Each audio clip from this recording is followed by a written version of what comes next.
in the Cold War of TV stardom compromise is the name of the game.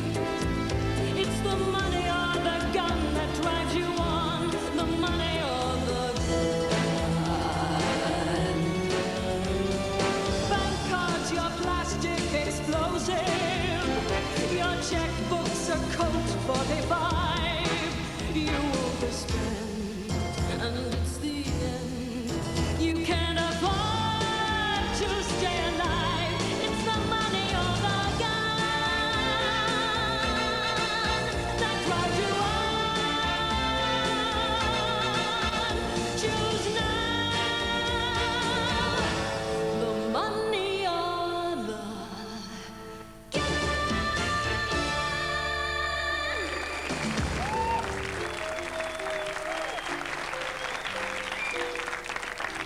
When I was 11, my Aunt Lyle said to me, Andrew, if God had meant us to fly, he would have given us bodies capable of withstanding impact with the ground at 740 kilometers an hour. It's a thought that's always stuck in my mind, not least because Aunt Lyle herself was killed 3 years later in a plane accident. Why she tried to lift one, I'll never know. But since that time, I've had an irrational hatred of flying.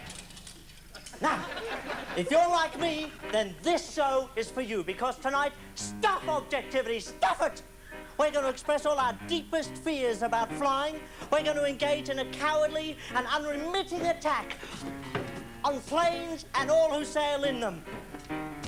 For example, are you aware that the very existence of airlines is ideologically unsound, a mere perpetuation of the class system? We know them as business first and economy class, but they might just as well be rich, bourgeoisie and proletariat, mightn't they? Well, let's be honest, let's get to the guts of the matter. Why not call them haves, have-nots and stuff them? Who cares? It's a cruel and repressive system, pioneered, I might add, by the extreme Wright brothers, Orville and Adolf, and one that continues to divide the world.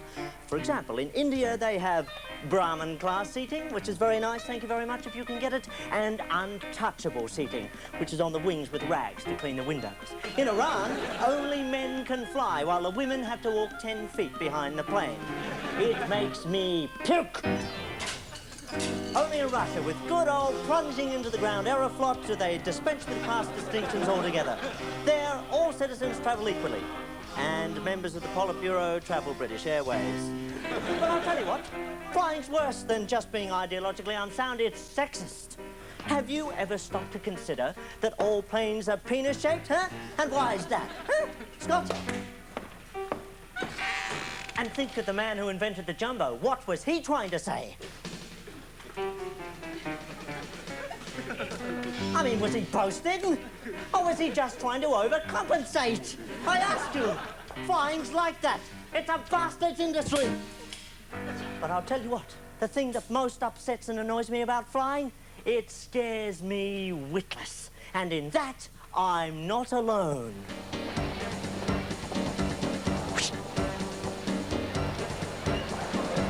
Excuse me, media must come through. Thank you, media. Good afternoon, how are you? Andrew Denton, ABC Television. I wonder if I could talk to you briefly about flying. Are you about to take a flight? It looks like you are. I'm scared. Why are you scared? Last week's drama. Yes? I'm also flying in the US and I'm scared doubly. Why is that? Well, we had the problems of the jet disintegrating there. That's a very big problem. I know how you feel. I hope it doesn't happen on my flight. When you sit in a plane and you've got these things on your mind, what are you thinking about? Are you looking at parts of the plane or listening for things? No, I count the seats. What does that do? It doesn't. I read a lot, and that's about it. Have you heard that there are some rumours that production standards are very low, that some planes have actually been built with the wings on the inside? Have you heard that at all? With wings on the inside?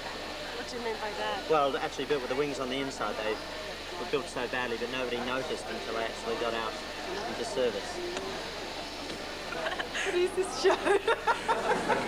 I don't like the taking off and the landing. That's what I'm scared. When I'm up there, I don't care. Because if it falls, it's going to fall very quickly. Yeah, I mean, it does, you know. But other things can happen. I mean, doors can blow out and the plane takes ages to land, or engines can You burn. take a Valium and you try to forget about these things.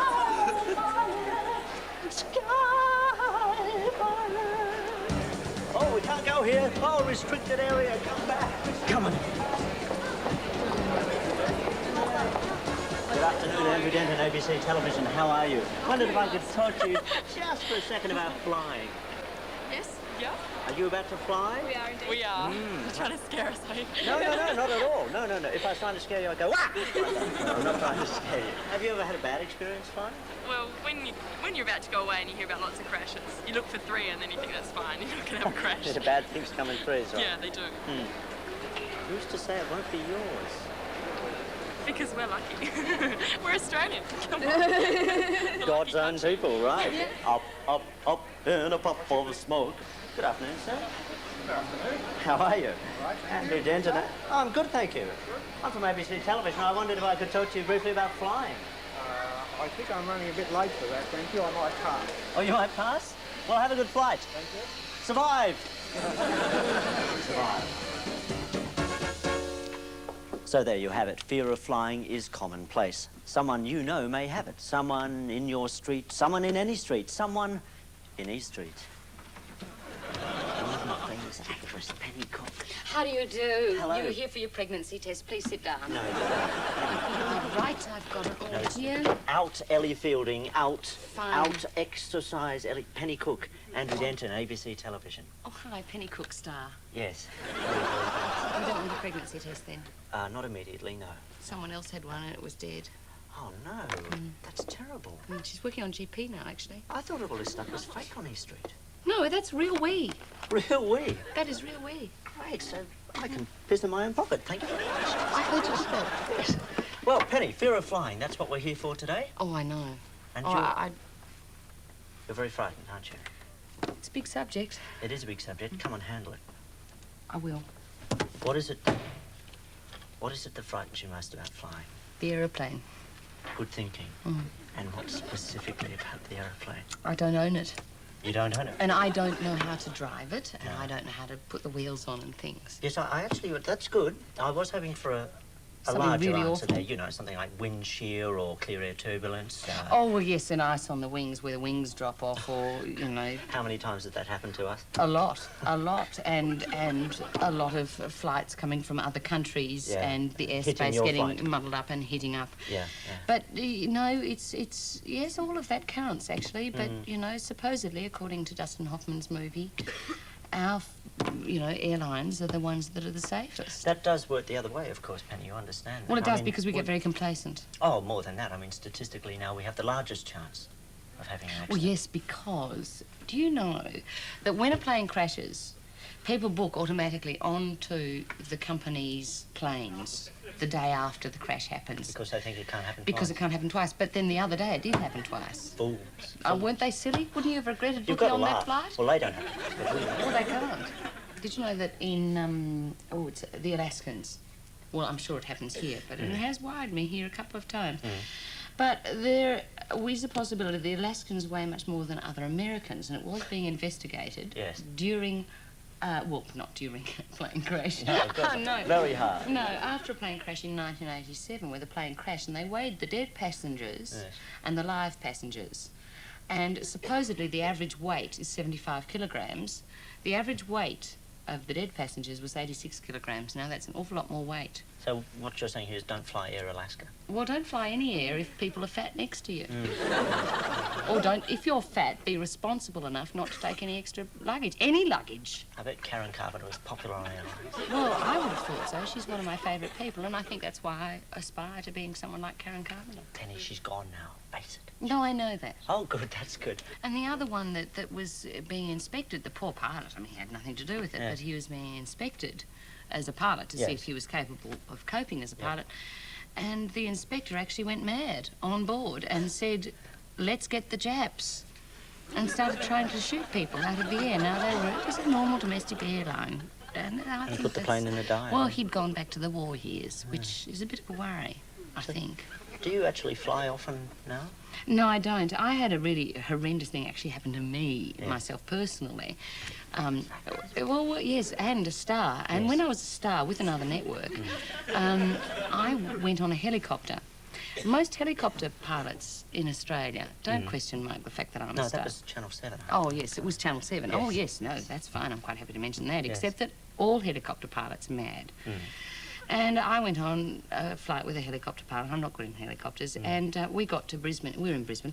Got to Brisbane Airport, and he actually asked us, the passengers, which runway to land on. And, Was it colour-coded? well, we were a bit unsure, and then he said to traffic control, well, what thing do you want us to land on? And they said runway 3. And he said, well, could you point it out for us? And I was a little worried then, a little worried. And the one that flew as a treat for me for my first trip in a helicopter, which is actually a Sydney person, under the Harbour Bridge, which was awfully sweet of him, but I Yes. didn't open my eyes until Newcastle. And you only heard about it by Well, hearsay. no. Grant Dolwell was sitting beside me taking photos and hitting me, You saying, promised you me must you look. wouldn't name drop. I know stars.